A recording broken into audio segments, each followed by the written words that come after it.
జాతి నెపమును సూత సుతుల కింద నేను అర్హత లేనందువా? ఎంత మాట, ఎంత మాట! ఇది క్షాత్ర పరీక్షయే గాని క్షత్రియ పరీక్ష కాదే, కాదు, కాకూడదు. ఇది కుల పరీక్ష ఎందువా?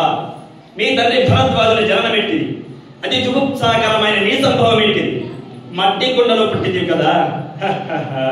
నీరియకు ఇంత ఏలా అస్మత్ పితామహుడు కురుకుల వృద్ధుడైన ఈ శాంతనుడు శివ సముద్రుల భార్యకు గంగా గర్భమున జనించలేదా? ఈయనదే నాతో చెప్పిందివేమయ్యా? మా వంశమునకు మూల పురుషుడైన వశిష్ఠుడు జీవ వేసే ఊరసిపుతుడు కాడా? అతడు పంచమజాతి కన్య అయిన అరుంధతి ఎందు శక్తిని, ఆ శక్తి చండాలంగని ఎందు పరాశరుని, ఆ పరాశరుడు పల్లెపరచైన మత్స్యగంధి ఎందు మా తాత వ్యాసుని, ఆ వ్యాసుడు విధవరాలైన మా పితామహి అంబికతో మా తండ్రిని, పితామహి అంబాలికతో మా పినతండ్రి పాండురాజును, మా ఇంటి దాసితో ధర్మ నిర్మాణించడని నీచేకి తిప్పబడుతున్న ఈ విదుర దేవుని కనలేదా? సందర్భావసరాలను బట్టి క్షేత్రబీజ ప్రాధాన్యములతో సంకరమైన మా కురువంశము ఏనాడో కులహీనమైనది కాగా నేడు కులము అని ఈ వ్యర్థవాదములందునకు అన్నప్పుడు ఈ విధంగా చెప్తాడు.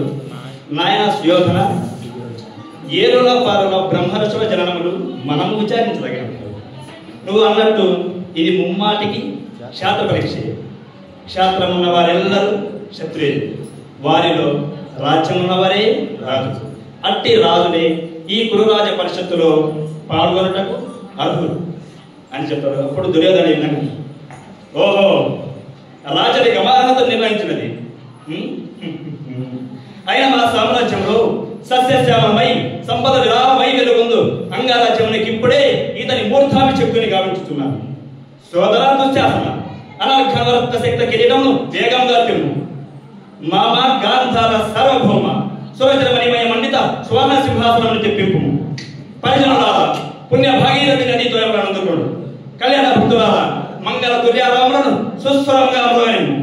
వన్యమాగదులారా, కర్ణ మహారాజును కైవారము గావింపు.